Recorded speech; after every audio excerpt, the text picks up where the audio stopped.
163 साल पहले जिस शक्ति के डर से अंग्रेज भागे, जिस शक्ति ने ब्रिटिश हुकूमत के छक्के छुड़ा दिए, आखिर चीन पाकिस्तान उस अदृश्य ताकत से क्यों कांप रहे हैं?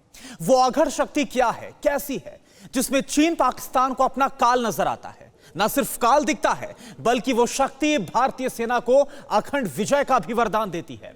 आज कहानी चीन पाकिस्तान की उसी डर की करते हैं, आप देखिए जरा।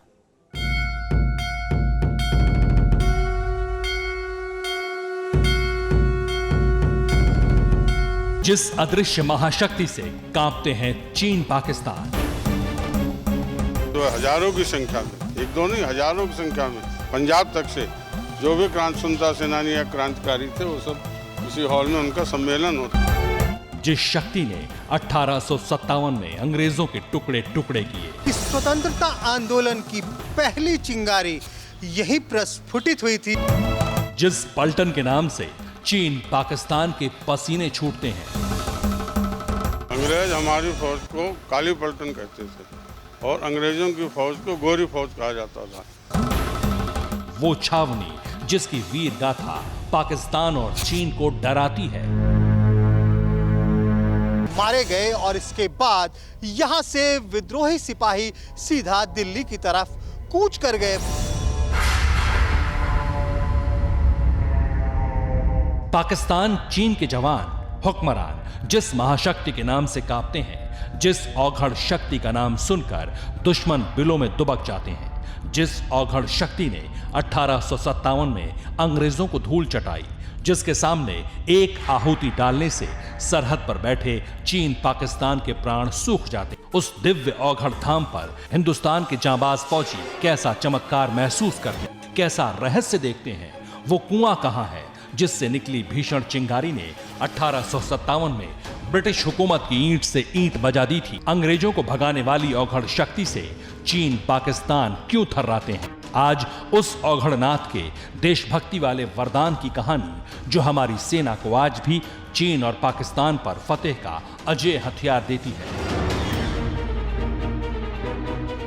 चीन पाकिस्तान के दुश्मन उस शक्ति के चमत्कार और हैरत अंगेज किस्सों को पहली बार कैमरे में कैद करने के लिए हम निकल पड़े।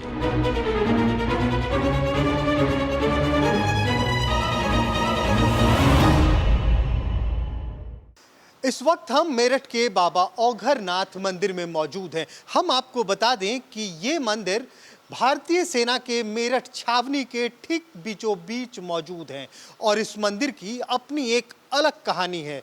कहते तो यहाँ तक है कि यहाँ मौजूद महादेव पूरी भारतीय सेना के आराध्य हैं और सबसे खास बात जो मैं आपको बताने जा रहा हूँ कि इस मंदिर को काली पलटन मंदिर के नाम से भी बुलाया जाता है। जैसा कि ठीक हमारे पीछे आप देख रहे हैं भगवान श्री औघड़नाथ शिव मंदिर काली पलटन मेरठ। आखिर इस मंदिर को काली पलटन मंदिर भी क्यों बुलाया जाता है, क्या है इसके पीछे की कहानी और क्यों यहाँ मौजूद महादेव पूरे भारतीय सेना के आराध्य हैं, इसकी पूरी कहानी हम आपको आज बताएंगे।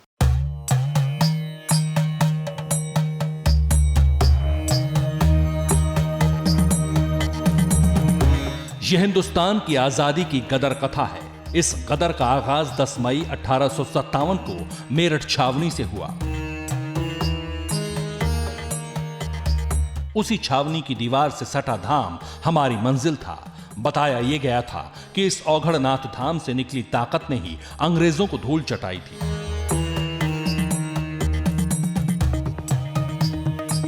पाकिस्तान और चीन के डर को समझने के लिए हमें औघड़नाथ के उस वरदान को समझना जरूरी था जो भारतीय सेना को अजेय बनाता है।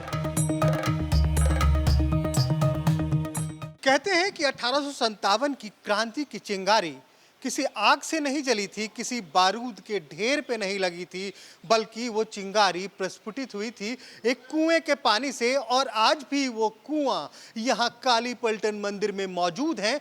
क्या है उस कुएं की कहानी, कैसे उस कुएं की पानी से वो चिंगारी पैदा हुई जिसने कि इतने बड़े सिपाही विद्रोह उस गदर को अंजाम तक पहुंचाने में अपनी भूमिका निभाई, हम आपको लेकर चलेंगे उस कुएं के पास। बताते हैं कि औघड़नाथ की शक्ति ही थी कि क्रांति की तय तारीख 42 दिन पहले शुरू हो गई। गदर की शुरुआत एक बंदूक और गोली से हुई। वो थी एनफील्ड बंदूक और गोली थी मंगल पांडे की।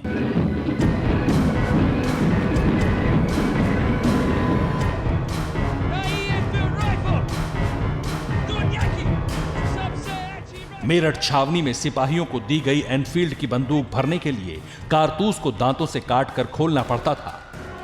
कारतूस का कवर चर्बी से बना था। जोर की अफवाह फैली कि कारतूस में लगी चर्बी सूअर और गाय के मांस से बनाई गई है। इसी कारतूस से औघड़नाथ मंदिर के कुएं से पहली चिंगारी फूटी। ठीक हमारे पीछे वो कुआं मौजूद है जिसके बारे में ये बताया गया कि ये इसी कुएं के पानी का कमाल था कि इतनी बड़ी क्रांति का जन्म हुआ। आज की तारीख में इस कुएं के ऊपर एक स्मारक बनाया गया है 1857 की क्रांति में शहीद हुए उन तमाम भारत माता के सपूतों के याद में। यहाँ 1857 पानी पीने को लेकर विवाद हुआ था और सामने ही ये चांदमारी थी जहाँ सीज फायर के लिए आए हुए थे और यहीं पर एक चर बनी हुई थी, एक चर अंदर थी और यहीं पर वो बैठ के पानी पिला करते बाबा शिवचरण दास। क्रांति का आगाज हो चुका था। कुएं से पानी पिलाने मंदिर में अंग्रेजों का आना जाना सब वर्जित हो गया था।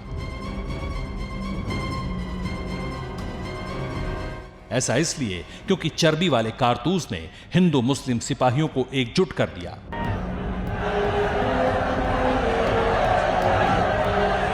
काली पलटन के सिपाहियों ने ये कारतूस चलाने से मना कर दिया। उस वक्त अंग्रेजी सेना के चीफ जॉर्ज एंसन ने कहा, दांत से कारतूस काटो नहीं तो सिर पर गोली खाओ। इसी के बाद औघड़नाथ की ताकत से वो गोली चली जिसने अंग्रेजों को भागने पर मजबूर कर दिया।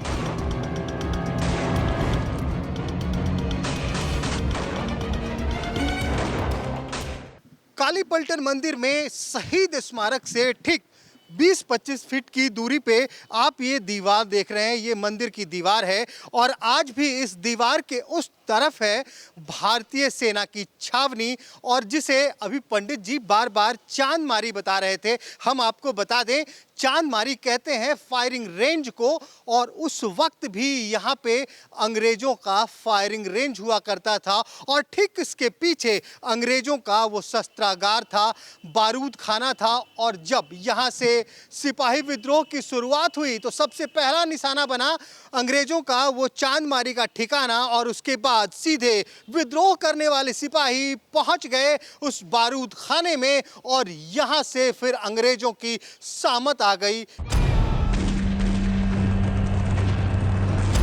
जिस काली पलटन को अंग्रेज बूटों की नोक से कुचलते थे उसी काली पलटन ने औघड़नाथ की शक्ति से अंग्रेजों के चीथड़े उड़ा दिए। अंग्रेजों की छावनी पर काली पलटन यानी भारतीय वीरों का कब्जा हो चुका था। बस बने रहिए हमारे साथ आगे की कहानी औघड़नाथ के उस वरदान की जिसका खौफ चीन और पाकिस्तान में आज भी दौड़ता है।